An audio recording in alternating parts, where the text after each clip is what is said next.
سيئات أعمالنا من يهده الله فلا مضل له ومن يضلل فلا هادي له وأشهد أن لا إله إلا الله وحده لا شريك له وأشهد أن محمدا عبده ورسوله أما بعد قال الله تعالى في مواطن آخر ولقد آتينا لقمان الحكمة أن اشكر لله ومن يشكر فإنما يشكر لنفسه ومن كفر فإن الله غني حميد.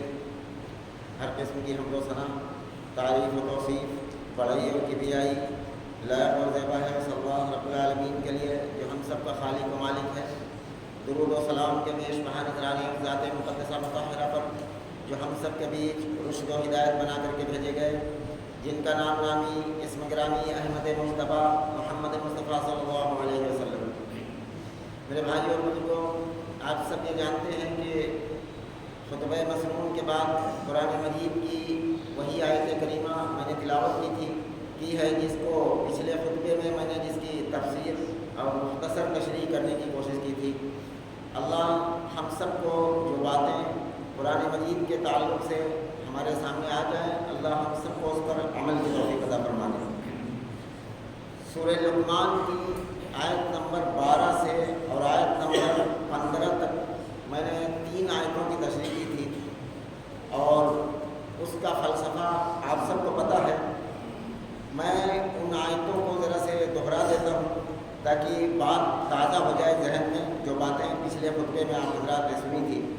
چنانچہ آیت نمبر 12 پر اللہ رب العالمین نے فرمایا وَلَقَدْ آتَيْنَا لُقْمَانَ الْحِكْمَةَ أَنِ اشْكُرْ لِلَّهِ وَمَن يَشْكُرْ فَإِنَّمَا يَشْكُرُ لِنَفْسِهِ کہ ہم نے لقمان کو حکمت عطا فرمائی، اور اس بات کی حکمت کی وہ اللہ کا شکر ادا کرے، اور جو شخص شکر کرتا ہے وہ اپنے لیے کرتا ہے. وَمَن يَشْكُرْ فَإِنَّمَا يَشْكُرُ لِنَفْسِهِ جو شکر کرتا ہے وہ صرف اپنے لیے کرتا ہے. اللہ بے نیاز ہے، اللہ الغنی الحمید. اللہ رب العالمین غنی ہے اور بے انتہا تعریف کے لائق ہے. اللہ کو کسی کی تعریف کی ضرورت نہیں ہے، نہ تو اس کی عزت بڑھتی ہے اور نہ تو بغاوت کرنے سے اس کی عزت گھٹتی ہے. اللہ لا محدود عزت والا ہے. اور فرمایا کہ وَإِذْ قَالَ لُقْمَانُ لِابْنِهِ وَهُوَ يَعِظُهُ يَا بُنَيَّ لَا تُشْرِكْ بِاللَّهِ. لقمان نے اپنے بیٹے کو نصیحت کی اور کہا کہ بیٹا اللہ کے ساتھ شرک مت کرنا. فَإِنَّ الشِّرْكَ لَظُلْمٌ عَظِيمٌ یہ بہت بڑا ظلم ہے اللہ کے ساتھ. اس کو میں نے وضاحت کے ساتھ پچھلے خطبے میں بیان کیا. اور اس کے بعد اللہ نے ماں باپ کے بارے میں آیت نمبر 14 پر سمجھایا. فرمایا وَوَصَّيْنَا الْإِنسَانَ بِوَالِدَيْهِ حَمَلَتْهُ أُمُّهُ وَهْنًا عَلَىٰ وَهْنٍ وَفِصَالُهُ فِي عَامَيْنِ أَنِ اشْكُرْ لِي وَلِوَالِدَيْكَ إِلَيَّ الْمَصِيرُ کہ ہم نے ہر انسان کو اس کے ماں باپ کے متعلق نصیحت کی ہے کہ اس کی ماں نے حمل کے دوران تکلیفوں پر تکلیفیں برداشت کی، اور یہاں تک کہ 2 سال دودھ پلایا. وَفِصَالُهُ فِي عَامَيْنِ أَنِ اشْكُرْ لِي وَلِوَالِدَيْكَ تو تم اللہ نے فرمایا کہ تم میرے شکر کے ساتھ ساتھ اپنے ماں باپ کے شکر گزار بنو. ہم نے پچھلے خطبے میں کہا تھا کہ ماں باپ کے شکر گزار بنے بغیر کوئی بندہ اللہ کا فرما بردار نہیں ہو سکتا. دوسری آیت نمبر 15 میں اللہ رب العالمین نے ماں باپ کے گریڈ کو سمجھایا، ماں باپ کے مقام کو بتایا کہ ان کی بات کہاں تک مانی جائے. چنانچہ اللہ رب العالمین نے فرمایا کہ وَإِن جَاهَدَاكَ عَلَىٰ أَن تُشْرِكَ بِي مَا لَيْسَ لِي بِهِ عِلْمٌ کہ ماں باپ اگر تمہیں ایسا حکم دیں کہ تم اللہ کے ساتھ اس چیز کو شریک کرو جس کو تم کو علم نہیں ہے، تو فَلَا تُطِعْهُمَا یہ بات مت ماننا. اللہ اس کے رسول کے خلاف ماں باپ کی بات نہیں مانی جا سکتی. لیکن اللہ رب العالمین نے فرمایا کہ فی الدنیا معروفہ ایسے ماں باپ کے ساتھ بھی دنیا میں اچھے سلوک کیے جائیں گے، ان کو گھر سے نہیں نکالا جائے گا، ان کے ساتھ بدسلوکی نہیں کی جائے گی. قرآن ہے جو پوری دنیا کے ماحول کو کنٹرول کرتا ہے، پوری دنیا کے ماحول پر حاوی ہو جاتا ہے کہ جب ماں باپ کے بارے میں تاکید کی گئی تو شاید انسان کا ذہن اس طرف بھٹکتا کہ کیا ماں باپ کی ساری باتیں مانی جائیں گی. اس کو بھی اللہ نے واضح فرما دیا.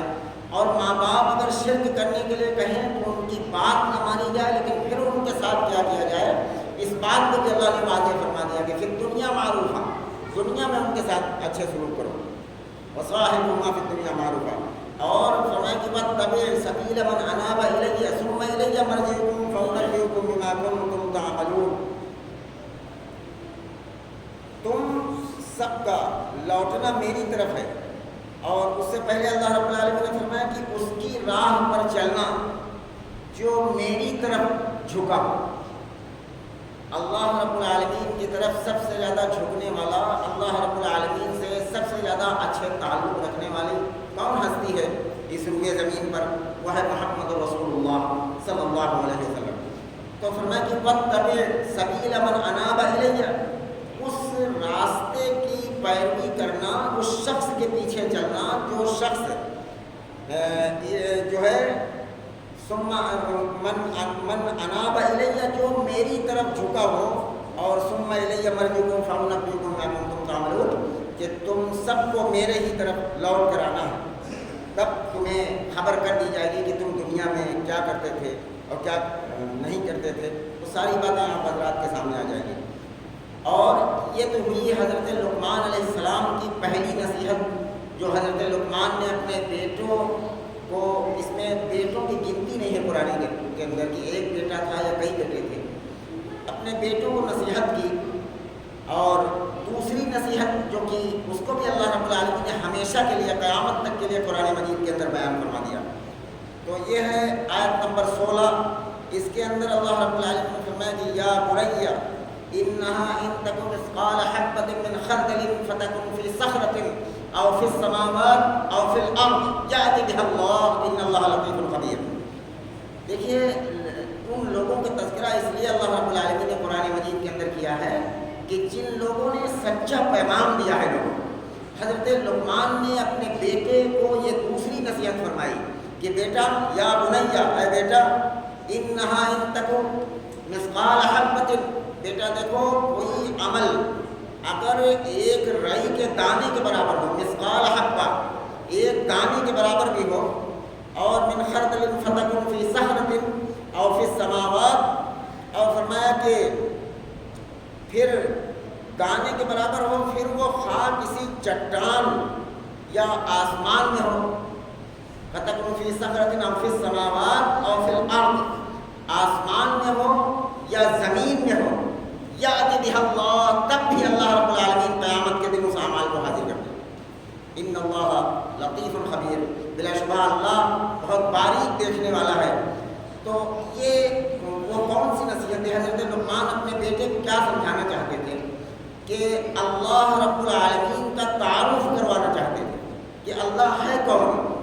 آج ہمارے گھروں کا جو ماحول ہے، جو بگاڑ آ چکی ہے کہ ایک ماں اپنے بچے کو جب گود میں کھلاتی ہے تو اگر وہ شور کرتا ہے، رو رہا ہے، تو اس کو سمجھانے کے لیے کتے اور بلیوں سے ڈرایا جاتا ہے، جس سے ڈاکٹری اصول سے بھی بہت زیادہ نقصان دہ ہے، بچوں کا دل کمزور ہو جاتا ہے، اس سے وہ بیمار بھی ہو جاتے ہیں۔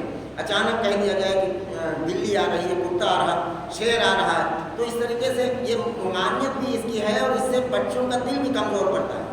ماں باپ کے ذمہ یہ ہے کہ اللہ کا تعارف کرایا جائے۔ اور میں نے پچھلے خطبے میں کہا تھا کہ ماں کی گود پہلا مدرسہ ہوا کرتا ہے۔ اگر ماں کی گود کا مدرسہ خراب ہو جائے تو پھر وہ کئی مدرسوں میں داخلہ لیتا ہے، لیکن اس سے اچھا انسان نہیں بن پاتا۔ ماں کی گود کا مدرسہ، ماں کو اور باپ اپنے چھوٹے بچے کو جب گود ملے تو اس کو چاہیے کہ بچے کو اللہ کا تعارف کرائے۔ اسی کو سکھایا ہے آیت کریمہ کے اندر اللہ رب العالمین۔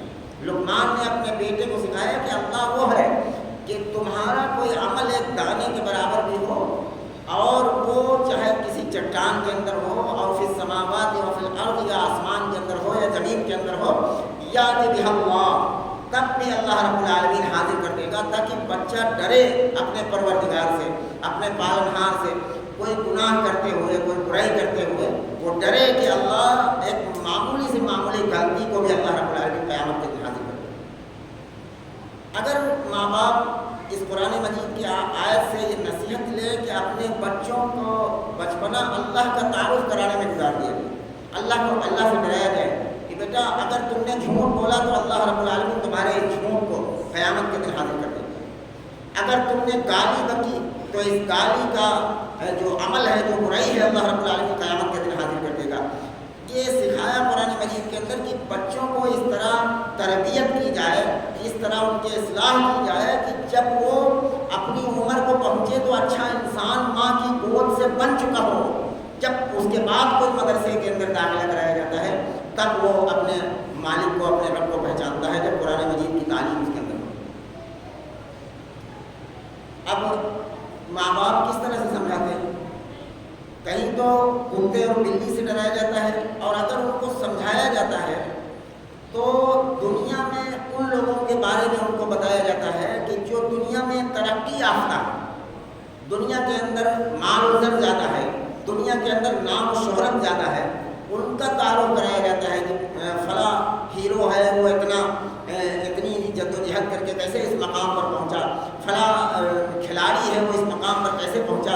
ان تمام چیزوں کا ماں باپ تعارف کراتے ہیں، لیکن کبھی ماں باپ کو یہ توفیق نہیں ہوتی ہے کہ اپنے بچوں کو یہ تعارف کرائے کہ بلال کون تھے، جو کالے کلوٹے ہونے کے باوجود مقام بلال وہ ہے کہ رسول رحمت دو عالم صلی اللہ علیہ وسلم نے جنت میں ان کے کھڑاہوں کی حضرت بلال کی آواز سنی۔ وہ بلال اس مقام پر کیسے پہنچے، اس کو کون سمجھائے گا؟ یہ ماں باپ کے ذمے ہے کہ ایسی ہستیوں کا تذکرہ کیا جائے گھر کے اندر جس سے بچے پہچانیں ابو بکر کون ہے، جن کا ذکر قرآن مجید کے اندر بھرا پڑا ہے۔ ابو بکر حضرت عمر بن خطاب کون ہے، جن کی حکومت سے، اور رسول اللہ صلی اللہ علیہ وسلم نے فرمایا کہ عمر جس گلی سے نکل جاتا ہے اس گلی سے وہ گلی شیطان چھوڑ دیتا ہے۔ عمر بن خطاب کون ہے، اس مقام پر کیسے پہنچے؟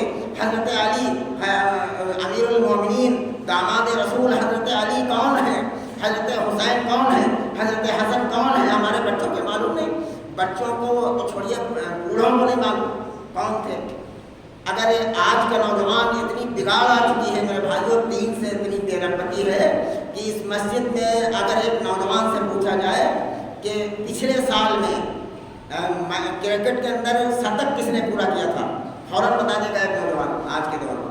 لیکن اسی مسلمان نوجوان سے اگر سوال کیا جائے کہ جنگ خیبر کے اندر گیٹ کس نے اکھاڑا تھا، جنگ خیبر کو کس نے فتح کیا تھا، اور جنگ بدر کو کس نے فتح کیا تھا، ایک بچہ تو چھوڑیے 60 سال کے بوڑھے کو نہیں پتا۔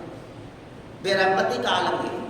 اور جب تک کہ قرآن مجید کی تعلیم عام نہیں ہوگی، قرآن مجید کو پڑھنا اور سیکھنا نہیں آئے گا ہمارے بچوں کے اندر، تو دھیرے دھیرے یہ دین سے دور ہوتے ہوئے چلے جائیں گے، یہاں تک کہ جیسے کہ اس وقت کے حالات ہیں کہ حکومت جو فیصلہ سنا دیتی ہے، چاہے وہ مذہب اسلام کے خلاف ہو یا مذہب اسلام کے مطابق ہو، ایک مسلمان اتنا اپنے دین کے علم سے ناواقف ہو چکا ہے کہ فوراً اس پر سمجھوتا کرنے کے لیے تیار ہو جاتا ہے، فوراً لبیک کہہ دیتا ہے کہ چلیے ٹھیک ہے کوئی بات نہیں، ایسا نہیں کریں گے۔ اسی لیے حضرت حسین رضی اللہ تعالیٰ عنہ نے کربلا کے میدان میں وقت کی حکومت کی مخالفت کی تھی، اس لیے کہ اللہ اس کے رسول کے خلاف جب حکومت آ جائے تو اس کی مخالفت کرنا یہ منہج حسین ہے۔ اور یہ کیسے سیکھا تھا؟ قرآن مجید کی تعلیمات کی وجہ سے۔ یہ چیز، یہ حوصلہ کیسے پیدا ہوا تھا کہ ہم اپنی جان گنوا سکتے ہیں لیکن اللہ اس کے رسول کے خلاف کوئی بات ماننے کے لیے تیار نہیں۔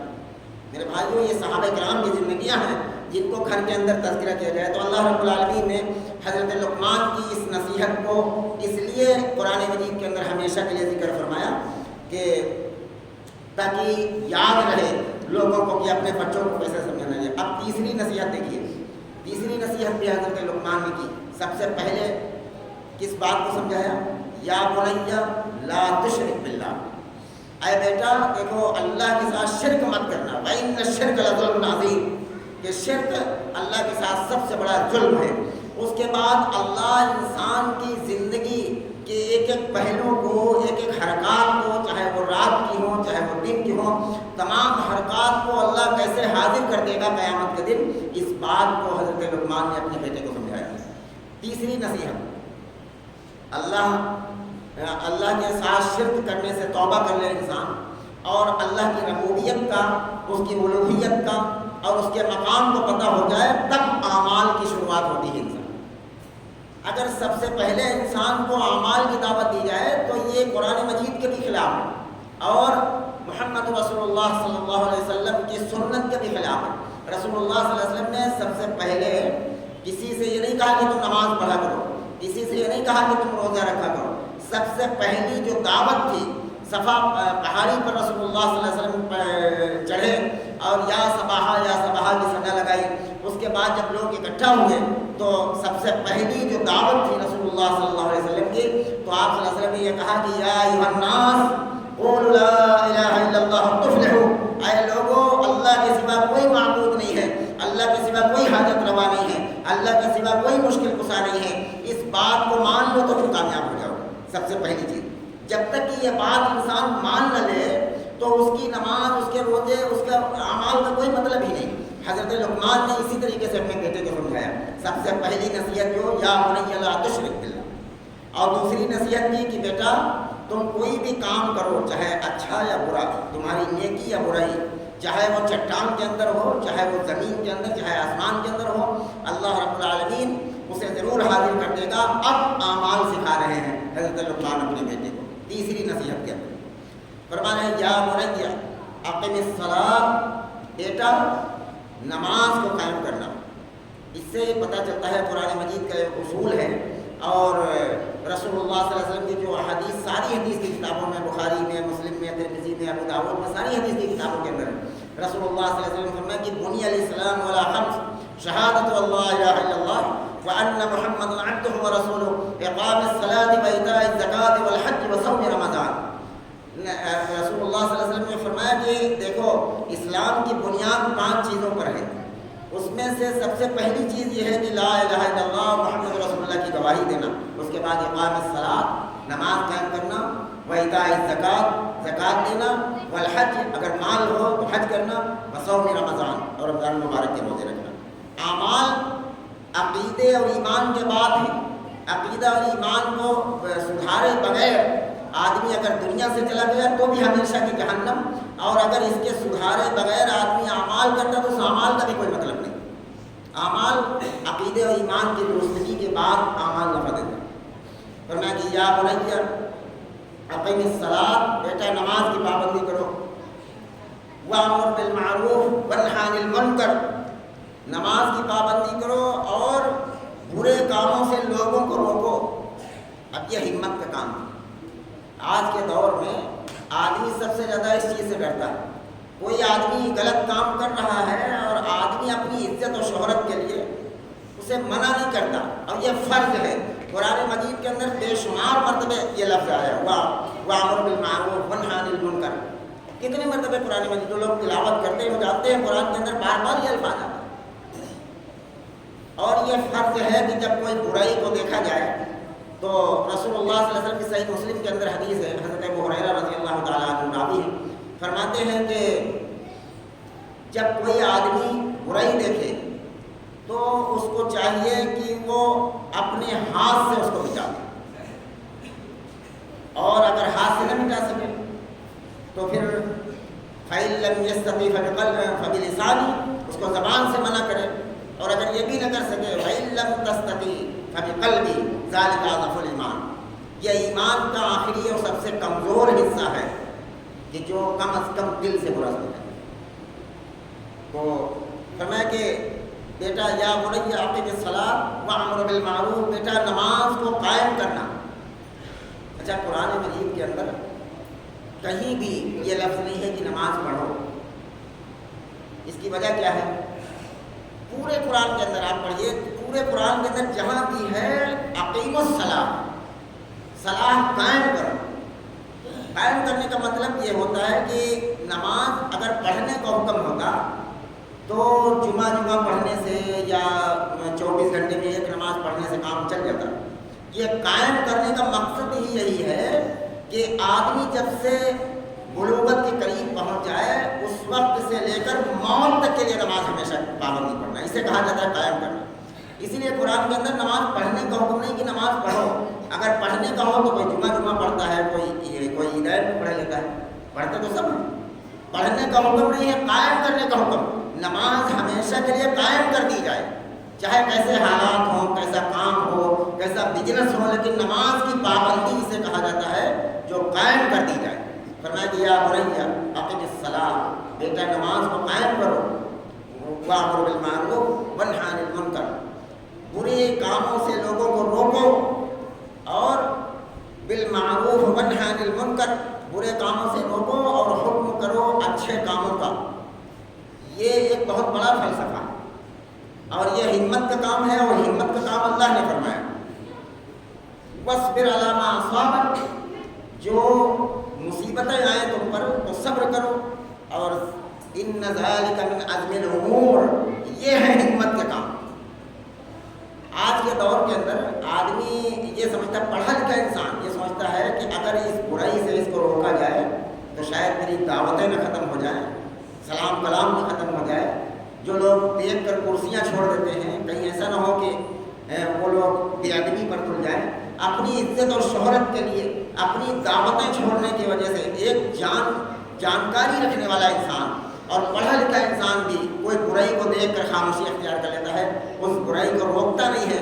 یہی وجہ ہے کہ معاشرہ دھیرے دھیرے برائی میں ایسا خلط ملط ہوتا ہوا چلا جا رہا، ایسا ملوث ہوتا ہوا چلا جا رہا کہ برائی کو برائی سمجھا نہیں جاتا۔ اچھا خاصا سمجھدار انسان وہ کرکٹ میچ میں سٹا لگ لیتا، کرکٹ میچ میں یہ جوا ہے، اب جوا ہے اسے جوا کہنا آدمی کو مشکل ہے، یہ جوا ہے، یہ حرام ہے، اس سے اللہ اسی مسجد کے آج جمعے کے خطبے میں اسے توبہ نصیب فرما دے۔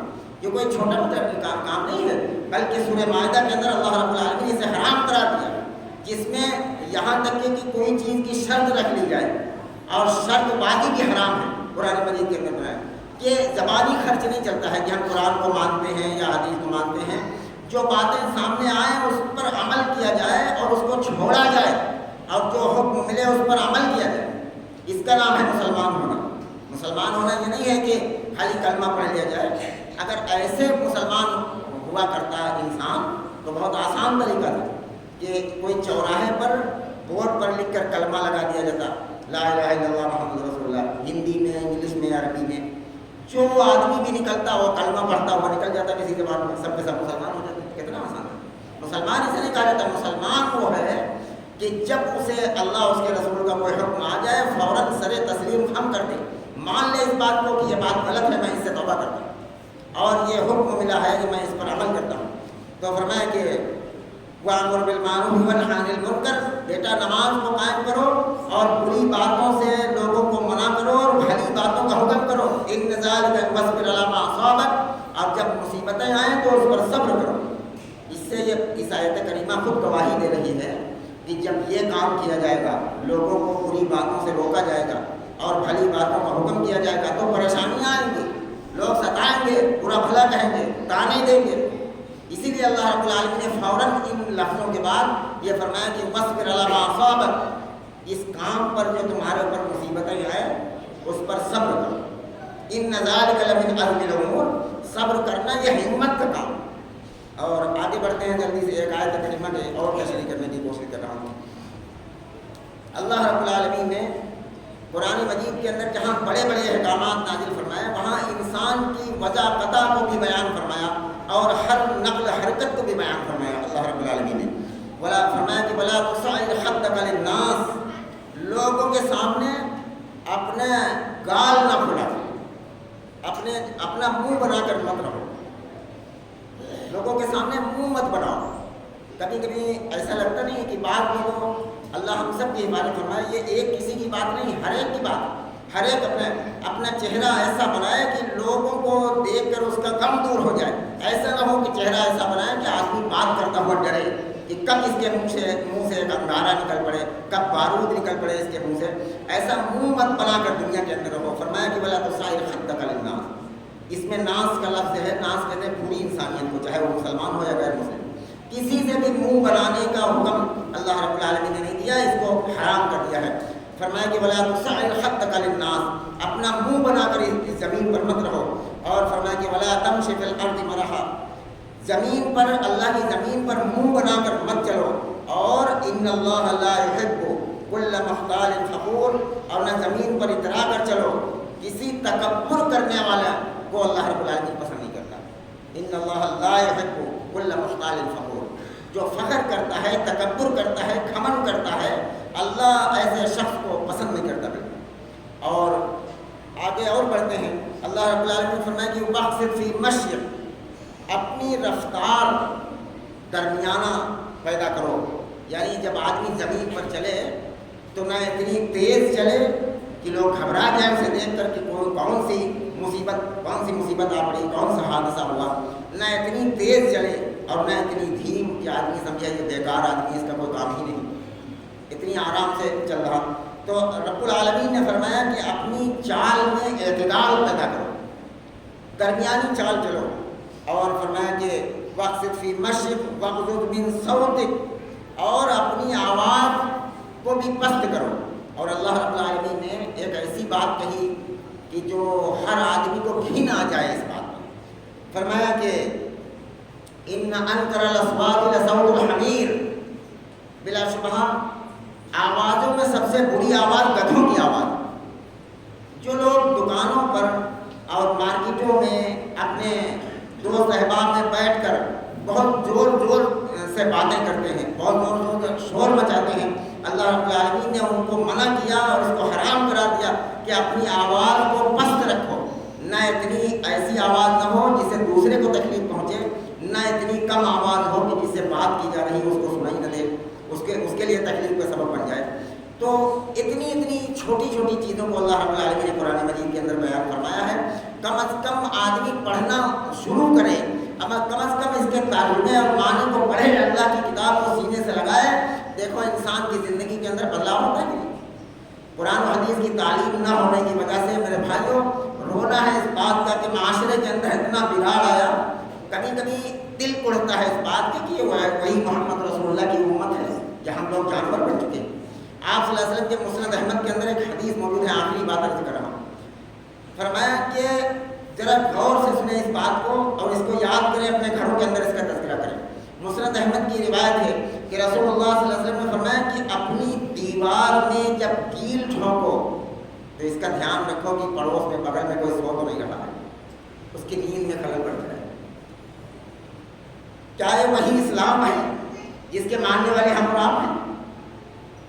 میرے بھائیوں محمد رسول اللہ کی تعلیمات اتنی مردہ ہو چکی ہیں کہ جس وہ تعلیمات دوبارہ زندہ ہو جائے تو لوگ دیکھیں اس کی چال ڈھنگ سے، اس کی ادا سے، اس کی بات چیت سے، جب ایک آدمی پہچان لیا جائے، دور سے دیکھنے والا پہچان لے کہ ہو نہ ہو یہ محمد رسول اللہ کا غلام، اس کا نام ہے مسلمان۔ اپنی دیوار میں جب کیل ٹھوکو تو اس بات کا دھیان رکھو کہ بغل میں پڑوس میں کوئی سو نہیں رہا ہے، اس کی نیند میں خلل پڑ جائے۔ اتنی رات تک زور سے اپنے موبائل یا اپنے کسی گھر کے اندر جو ہے بازے بجانے والوں اور زور سے باتیں کرنے والوں، جو پڑوس میں سونے والا اس کا دل اٹھتا ہے، کس سے جھگڑا کرے آج کے دور میں۔ میرے بھائیوں کم از کم اپنے آپ کو مسلمان ہونے کا ثبوت پیش کرو کہ ہماری وجہ سے کسی کو تکلیف نہ پہنچے۔ رسول اللہ صلی اللہ علیہ وسلم جو رحمت للعالمین تھے، ایک مرتبہ عشاء کی نماز، یہ بھی مسند احمد کی روایت ہے، عشاء کی نماز پڑھ کر تھوڑی دیر سے مسجد میں لوگوں سے بات چیت کرنے میں لگ گئے۔ اما عائشہ رضی اللہ عنہا کے حجرے کی باری تھی، اما عائشہ رضی اللہ عنہا انتظار نہیں کر سکی اور زیادہ دیر لگ گئی رسول اللہ صلی اللہ علیہ وسلم کو، اور دیر سے آئے مسجد نبی شریف سے حجرے کے اندر، تو اما عائشہ رضی اللہ عنہا سو چکی تھی اور اوڑھنے کی ایک ہی چادر تھی دونوں لوگوں کے بیچ میں۔ آپ صلی اللہ علیہ وسلم نے سوچا کہ اگر میں اپنی چادر کھینچتا ہوں تو ہو سکتا ہے کہ عائشہ کی نیند میں خلل پڑ جائے، تو رسول اللہ صلی اللہ علیہ وسلم بجائے اس چادر میں لیٹنے کے، جہاں پیشاب استنجے کے لیے ایک برتن رکھا ہوا تھا، اس برتن کو کھسکا کر رسول اللہ صلی اللہ علیہ وسلم زمین پر لیٹ گئے۔ اور جب رات ہوئی اما عائشہ رضی اللہ عنہا جگی اور فوراً اٹھ کر بیٹھ گئے کہ یا رسول اللہ عجب ہو گیا، یہ کیا آپ نے کہ آپ زمین پر لیٹے ہوئے ہیں؟ کہا عائشہ گھبراؤ مت، تم دن بھر کی تھکی، دن بھر کے تمہارے کام کاج کی وجہ سے تمہیں نیند آ گئی، اور ہمیں آرام تمہیں پہنچانے کی اور تکلیف نہ پہنچانے کی ہمیں نیکی مل گئی، تمہیں دنیا کی جنت مل گئی، ہمیں آخرت کی جنت۔ یہ وہ اسلام ہے جو اگر دوبارہ اس امت کے اندر واپس آ جائے، میرے بھائیوں یہ وقت کی حکومت اور یہ وقت کے حالات، یہ سارے چیزیں انشاءاللہ ہمارے قدموں کے آگے گھٹنے ٹیک دیں گی، ہمارے قدموں کے سامنے اپنے سروں کو ٹیک دے گی۔ یہ باطل حکومتیں اور یہ ظالم حکومتیں ہمارے سامنے اگر جھک نہ جائیں، میرے بھائیوں ضرورت اس بات کی ہے کہ قرآن کی تعلیم، قرآن کو ترجمہ اور بامعنی پڑھا جائے اور رسول اللہ صلی اللہ علیہ وسلم کی احادیث کو ترجمے کے ساتھ اور معنی کے ساتھ پڑھا جائے۔ یہی وجہ ہے، یہی ایک سبب ہے دوبارہ اس امت کے اندر ایسے حالات واپس آنے کے لیے۔ اللہ رب العالمین سے دعا ہے کہ جو باتیں کہی سنی ہیں اللہ ہم سب کو برابر کی توفیق عطا فرمائے۔ فرما دے یا رب العالمین. ہم سب کو جب تک زندہ رکھے اسلام پر، جب موت دیجیے تو ایمان پر خاتمہ نصیب فرما یا رب العالمین. جو باتیں کہیں سنی گئی ہیں اللہ، کہنا بھی آسان ہے، سننا بھی آسان ہے. یا میرے مولا ہم سب کو اس پر عمل کی توفیق عطا فرما دیجیے، عمل کی توفیق عطا فرما دیجیے. اپنی اور اپنے رسول کی سچی پکی محبت نصیب فرما، سچی محبت نصیب فرما. اپنے اور اپنے نبی کی سچی پیروی، سچی اطاعت نصیب فرما یا رب العالمین. شیطان کے فریب سے پوری امت کی حفاظت فرما، لوگوں کے فریب سے پوری امت کی حفاظت فرما یا رب العالمین. پوری امت کو قرآن و سنت کا صحیح علم عطا فرما دیجیے. جو علم والے ہیں اللہ ان کو صحیح بیان کرنے کی، صحیح تشریح کرنے کی توفیق نصیب فرما. اپنے کرم سے ہم سب کی جائز تمناؤں کو، جائز خواہشوں کو پوری فرما دیجیے. اللہ ہم آپ کے در کے بھکاری ہیں، آپ اگر ہماری فریاد نہیں سنیں گے تو ہم کہاں جائیں گے یا رب العالمین. ہم سب جس لائن سے پریشان ہیں اللہ سب کی پریشانی کو دور فرما دیجیے. اپنے کرم سے قبول فرما لیجیے. صلی اللہ علیہ وسلم. عباد اللہ رحمۃ اللہ ان اللہ یأمر بالعدل والإحسان وإيتاء ذی القربى وینہی عن الفحشاء والمنکر والبغی یعظکم لعلکم تذکرون.